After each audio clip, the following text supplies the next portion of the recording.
Charakteristika maďarského súpera, je to najsilnejší tím, dá sa povedať, v Maďarsku. Dlhodobo sa pohybuje v tých popredných priečkách, tituly vyhrávajú. Samozrejme je to tým, ktorý je silný na míči, dokáže vnútiť tú svoju taktiku tomu súperovi. Máme s ním skúsenosti z nejakých prípravných zápasov, takže myslím si, že nejdeme úplne do neznáma.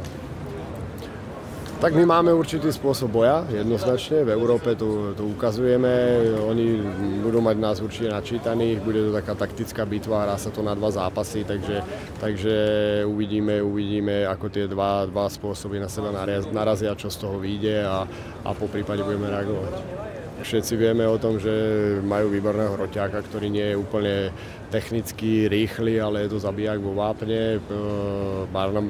Barnabáš Varga majú výborného strediáka, ktorý je tvorca duša týmu Abu Fani a to sú piliere, na ktoré si budeme musieť dávať pozor. Je to tým, ktorý dokáže v tej maďarskej lige vnútiť svoj spôsob tomu súperomu týmu.